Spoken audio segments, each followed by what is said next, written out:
আসসালামু আলাইকুম ওরহমতুল্লাহ। রোজা রমজানের দিন, তারপরেও আপনাদের সামনে নিয়ম করে কথা বলতে আসি। কারণ দেশের জন্য কথা বলতে, আপনাদের জন্য কথা বলতে আমাদের কোনো কার্পণ্য হয় না, আমাদের কোনো কষ্ট হয় না। আপনাদের জন্য কথা বলতে গিয়ে আমরা গত সরকারের সময় চাকরি হারিয়েছিলাম, গত 4 বছর ধরে চাকরিতে নাই। আজকে যে বিষয় নিয়ে কথা বলবো সেটা হচ্ছে এই যে আমাদের সমন্বয়ক যারা আছে, ছাত্র সমন্বয়ক অথবা যারা সুবিধাভোগী শ্রেণীতে এখন বর্তমানে আছে, তাদের সাথে আমাদের গত ফ্যাসিস্ট সরকারের সাথে পার্থক্যটা কোন জায়গায়, কি দেখা যাচ্ছে? আপনার নিশ্চয়ই মনে আছে হাসনাত আবদুল্লাহ আমাদের ঢাকা ইউনিভার্সিটির যেই বিসি ছিলেন, সে বিসির সাথে একটা ছবি ছিল, যে ছবিতে সে একটা 2019 সালের মার্চে সে এটা পোস্ট করেছিল, আপনার ব্যানগার্ড হয়েছিলাম, আছি এবং থাকবো, ভালোবাসি স্যার, শত প্রতিকূলতায় নির্ভীক এক সৈনিক। ওই যে চা, চপ, সিঙ্গারা, এটা নিয়ে যেই স্যার একটা ছিল না বিসি স্যার, সে বিসি স্যারের সাথে ছবি তুলে তিনি এই পোস্টটা দিয়েছিলেন, ব্যানগার্ড। আমরা একই রকম করে সার্জিস আলমের বা সার্ভিস আলম সম্পর্কে আমরা যেটা জানি, আমার বঙ্গবন্ধু নিয়ে তার আবেগঘন বক্তৃতা এবং তার ফ্যামিলি, তার 14 পুরুষ হচ্ছে গিয়ে আওয়ামী লীগের রাজনীতি করার লোকজন। এখন এই লোকগুলাই হচ্ছে গিয়ে আমাদের ছাত্র সমন্বয়ক হিসেবে নাম নিয়ে কোটা বিরুদ্ধে আন্দোলন করে সারা দেশের লোকজন রাস্তায় আসার ফলে আমরা যে জুলাইতে সুফলটা পেয়েছি, সেই সুফলের ফল ভোগে। এরাই মব করছে, এরাই আইন আদালত নিজের হাতে তুলে নিচ্ছে, এরাই বেআইনি কাজ করছে, এরাই চাঁদাবাজি করছে, এরাই নানা জায়গাতে এটা ভেঙে দিব, ওটা গুড়িয়ে দেব, এরকমের নানা রকমের মব ভায়োলেন্স করছে। এবং আমাদের ইউনূস সরকার এসে যেটা আমাদের প্রধান জুলাই অভ্যুত্থানে আমাদের যে জিনিসটা সবার উপরে ছিল সেটা হচ্ছে ছাত্র রাজনীতি বন্ধ করে দেয়া। নানা হলের প্রভোস্ট থেকে সাইন নিতে আমরা দেখেছিলাম, রোকেয়া হল, নানা রকম হলের ছাত্রীরা বের হয়ে এসেছিল। এখন আমরা দেখতে পাচ্ছি এই ছাত্ররাই এবং এই ইউনূসে কি করছে, ছাত্রদেরকে রাজনৈতিক দল তৈরি করার উৎসাহ দিচ্ছে। ইউনূসের যেহেতু 2007-8-9-এর দিকে একটা রাজনৈতিক দল করার ইচ্ছে ছিল, এখন সে রাজনৈতিক দল করে হয়তো বা পিছন থেকে কলকবজা নাড়ছে, একটা দল তৈরি করার ইন্ধন সে দিচ্ছে। তাহলে আমরা বিবিসির সাথে তার যে সাক্ষাৎকার, সেখানে আমরা দেখেছি সে সব রকমের জিনিসপত্র সে কী করছে, অস্বীকার করছে। রোজা মুখে মানুষ এরকম মিথ্যা আছে, তাও একটা বয়সের একটা ব্যাপার আছে না, ভারতের সাথে ভারতের 7 সিস্টার্স খেয়ে দিব, ওই করব, এই করব। এখন আবার আমরা দেখতে পাই যে ভারতের সাথে বাংলাদেশের বন্ধুত্বটা সবচেয়ে শক্তিশালী হওয়া উচিত, এমন একটা বাণী সে দিচ্ছে। ভারতের সাথে গত 1 বছরে আমাদের যে বাণিজ্য হয়েছে সেটা আগের 1 বছরের তুলনায় অনেক অনেক বেড়েছে।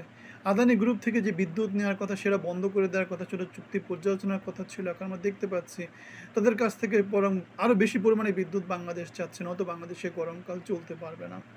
সো বাংলাদেশের খাদ্য, বাংলাদেশের বিদ্যুৎ, বাংলাদেশের যে কোনো রকমের সাপ্লাই চেইন ভারতের উপর প্রচুর ডিপেন্ডেন্ট। চিকিৎসার জন্য বাংলাদেশেরা এখন প্রচুর সাফার করছে। সো একটা তুর্কি প্রবাদ আছে, কোনো জোকার যখন প্রাসাদে যায় তখন জোকারটা রাজা হয় না, বরং প্রাসাদটাই সার্কাস হয়ে যায়। এটা হচ্ছে তুর্কিশ প্রবাদ। সো বাংলাদেশের এই যে সরকারের নানা রকমের সার্কাস, গিরগিটি বাহিনী, সকালে এক কথা, বিকালে এক কথা, রাতে এক কথা, কোনো এক সময় লিগে ছিল হেলমেট বাহিনী, কোনো এক সময় হয়তো বা লেবাস ধরে শিবির, নানা রকম তলে তলে অনেক কিছু। এখন আবার তারা বৈষম্য বিরোধী ছাত্র আন্দোলনের ব্যানারে ন্যাশনাল সিটিজেন পার্টি। তাহলে একই অঙ্গে কত রূপ, সত্য সুন্দর, এখানে আপনি কি দেখতে পান? গত 7 মাসে আমাদের কি অর্জন? অর্জন কিছু আছে? অর্জন কিছু নাই। এদিকে আবার সার্জিস আলম একটা কথা বলেছে, আওয়ামী লীগের বিচার এবং গত ফ্যাসিস্ট সরকারের বিচার না করা পর্যন্ত কি হবে না, হাসিনার বিচার না করা পর্যন্ত কোনো রকমের নির্বাচনের কথা বলা যাবে না, অন্য কোনো রকমের আলাপ করা যাবে না। কি মামাবাড়ির আবদার! এরা এক একজন হচ্ছে গিয়ে সুবিধাভোগী, এরা উড়ে এসে জুড়ে বসেছে, এদের কোনো ক্রেডেনশিয়াল নাই, কোনো যোগ্যতা নাই। এদের কি আছে, এদের কি আছে? আমার কমেন্টে জানাবেন যে কি আছে। বাংলাদেশের আমরা দেখেছি যে বৈষম্য বিরোধীদের যেই আন্দোলন হয়েছিল সেখানে বেসরকারি বিশ্ববিদ্যালয়ের প্রচুর একটা ভূমিকা ছিল। এখন এরা যে কমিটি করেছে, উপদেষ্টা পরিষদ তৈরি করেছে বা নানা কিছু করেছে, সেখানে দেখা যাচ্ছে যে ঢাকা ইউনিভার্সিটি কেন্দ্রিক বা সুবিধাবাদী এই যে গিরগিটে কালার এগুলা কেন্দ্রিক একটা কমিটি হয়ে গেছে, একটা সরকার হয়ে গেছে, একটা সমন্বয়ক গ্রুপ হয়ে গেছে। সেখানে বাংলার পথে প্রান্তরে যেই সমন্বয়ক যারা ছিল, ছাত্র সংঘ যারা ছিল, যারা আপামর জনসাধারণ ছিল, আমাদের মতো লোকজন ছিল, অথবা বেসরকারি বিশ্ববিদ্যালয়ের বাড্ডা, রামপুরা অথবা উত্তরা যারা রক্ত দিয়েছে, যারা ফাইট করেছে দিনরাত যাত্রাবাড়ি, তাদের কোনো মূল্যায়ন নাই, তাদের কোনো অবস্থান নাই। সুতরাং আমরা দেখতে পাচ্ছি এরা হচ্ছে নতুন আর একটা ফ্যাসিজম, এরা নতুন একটা দখলদার, এরা নতুন একটা হিটলার, নতুন একটা মুসোলিনি, নতুন একটা স্বৈরাচার। সো এদেরকে আপনি অন্য কিছু কেন বলবেন? ক্ষমতা পাওয়ার জন্য এরা যেখানে কি ছিল, ছাত্র আমরা দেখেছি 52 থেকে অথবা যে কোনো স্বাধীনতা সংগ্রামে, যে কোনো সংগ্রামে ছাত্র সমাজ, যুব সমাজ সবার আগে থাকে, কারণ তাদের কোনো পিছু টান থাকে না। আমরা কখনো দেখিনি জাতির নীতি নির্ধারণী হিসেবে কোনো, যাদের পড়াশোনার গণ্ডি পার হয়নি, যাদের বিদ্যা বুদ্ধির গণ্ডি পার হয়নি, মানে একটা বিচক্ষণতা লাগে না, একটা বিচক্ষণতা লাগে। এরা যেভাবে দেশ চালাচ্ছে, দেশটাকে গত 7 মাসে হয়তো 700 বছর পিছায় দিয়েছে।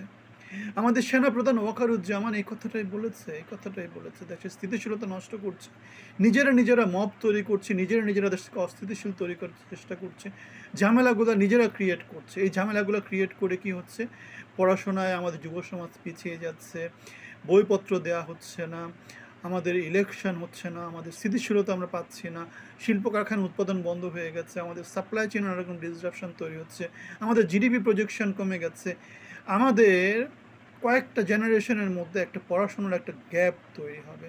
এখন আমাদের স্টুডেন্ট জেনারেশন দেখতে পাবে যে আমি পড়াশোনা করার কী দরকার, আমি পড়াশোনা না করেই ক্লাস 8 পাস 9 পাস ছেলে পেলে কী করছে, ডিসির উপর চটি ঘোরাচ্ছে, মন্ত্রীর উপর চটি ঘোরাচ্ছে, এসপির উপর চটি ঘোরাচ্ছে, অথবা প্রফেসরকে কান ধরে উঠবাস করাচ্ছে। এই তো হচ্ছে, নাকি অন্য কিছু? জানাবেন আপনারা কমেন্টে, আপনারা কমেন্ট করবেন। আপনাদের জন্যই আমাদের এত কষ্ট, আপনাদের জন্যই আমাদের এই যে কথা বলা, আপনাদের জন্যই আমাদের এই প্রচেষ্টা। সো ক্ষমতার সমীকরণ যেটা বলছে, এরা যেহেতু ক্ষমতা লোভী, এরা যেহেতু ফ্যাসিস্ট, এরা যেহেতু হিটলার, এরা যেহেতু মুসোলিনি, এরা যেহেতু ফেরাউন, এরা যেহেতু নমরুদ, এরা যেহেতু নতুন একটা অবৈধ ক্ষমতালোভী অপশাসনের অংশী, এরা ক্ষমতা না পেলে কী করবে না, এরা ক্ষমতা ছাড়বে না।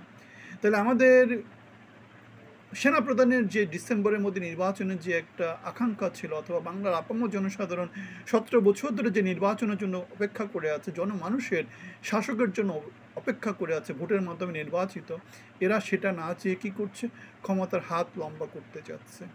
এই যে এখন যে লোকগুলা আছে, যেই ছাত্র সমন্বয়কগুলো আছে, যেই পড়াশোনা শেষ না করা ক্লাস 8 9 পাস ছেলে পেলে, যারা এখন আমাদের রাষ্ট্রের পরিচালক হয়ে বসে আছে, এরা হয়তো বা কোনো এক সময় কী করতো, কোনো একটা ম্যাচে থাকতো, টিউশনি করতো, চাকরি বাকরির চেষ্টা করতো। এখন তারা কি করছে, রাষ্ট্রের সর্বোচ্চ পজিশনে বসে রাষ্ট্রের নীতি নির্ধারণ হয়ে বসে আছে। সেজন্যই আমরা দেখতে পাই মব ভায়োলেন্স, নির্বাচন নানা রকমের অপশাসনের, নানা রকমের প্রলাপ বকা। সো ক্ষমতা এরা অংশী না হতে পারলে, এরা আসন ভাগাভাগি যদি এরা না পায়, এরা মনে হচ্ছে, সেজন্য এরা, আমরা 7 মাস ক্ষমতায় ছিল, 7 মাস এখান থেকে একজন বের হয়ে এসেছে, কারণ তাদের উদ্দেশ্য হচ্ছে গিয়ে এখন পরবর্তী 5 বছরের জন্য ক্ষমতার হাতকে লম্বা করা। সেজন্যই তারা কি করছে, নানা রকমের গ্যাঞ্জাম ক্রিয়েট করে নির্বাচনটা পিছানোর চেষ্টা করছে, অথবা নির্বাচন যদি হয়ও সেখানে তারা কি করবে, নানা রকমের পিছনের দরজা দিয়ে অসাধু উপায়ে কি করবে, তারা ক্ষমতার অংশী হওয়ার চেষ্টা করবে, মন্ত্রী এমপি হওয়ার চেষ্টা করবে। বাংলাদেশকে যেই অন্ধকারে আছে সেই অন্ধকারে রেখে দেওয়ার ধান্দাবাজিতে এরা আছে। আপনারা যদি ভিন্ন মত পোষণ করেন কমেন্টে জানাবেন। সো একটা কথা হচ্ছে, সবাই পরিবর্তন করতে চায়, কিন্তু পরিবর্তন, নিজের যে পরিবর্তন করতে হবে সেটা আমরা দেখতে পাই না। ইউনূস সরকার ক্ষমতায় আসার পরে কত বড় বড় লেকচার দিয়েছে, এখন আমরা দেখতে পাই সে নির্জলা মিথ্যাচার করে যাচ্ছে। দেশের আইনশৃঙ্খলা পরিস্থিতি, নির্বাচনী ব্যবস্থা, সংস্কার নাটক, নিজের দোষ অন্যের উপর চাপাচ্ছে। গত 7 মাস ধরে দেশে তো স্টুডেন্টরা, সমন্বয়করা এবং তারা ছাড়া আর কেউ নাই না। সো এখন অন্যদের উপর দোষ দেওয়া হবে কেন? গত সরকারের সময় আমরা দেখেছিলাম ১৭ বছর শাসন করার পরেও তারা সেই বিএমপিকে, সব দোষ কার? এখনও বিএমপির। সো মানুষজনকে খাওয়াচ্ছে, মানুষজনকে কী খাওয়াচ্ছে? বমি খাওয়াচ্ছে মানুষজনকে। সেই অযোগ্য অদক্ষ লোকজনের সে বমি খাওয়াচ্ছে। রাত ৩টায় সংবাদ সম্মেলন করে তারা আমাদেরকে দেখাচ্ছে যে তারা আসলে কাজ করছে।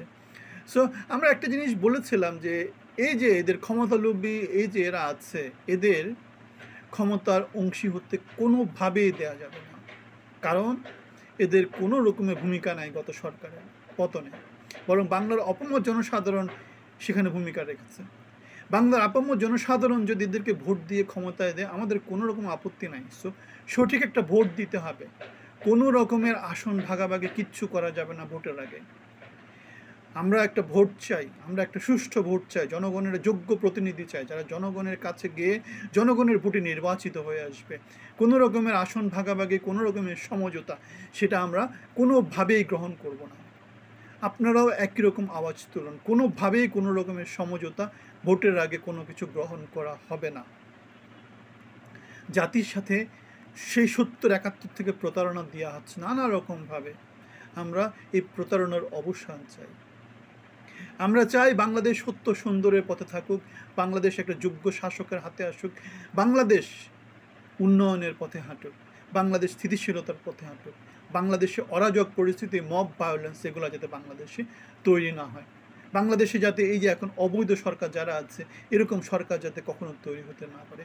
বাংলাদেশে যাতে একটা নিয়মতান্ত্রিকভাবে ক্ষমতার পালাবদল হয়, ভোট হয়, ঘড়ির কাঁটা ধরে ধরে যাতে বাংলাদেশের সব কিছু চলে।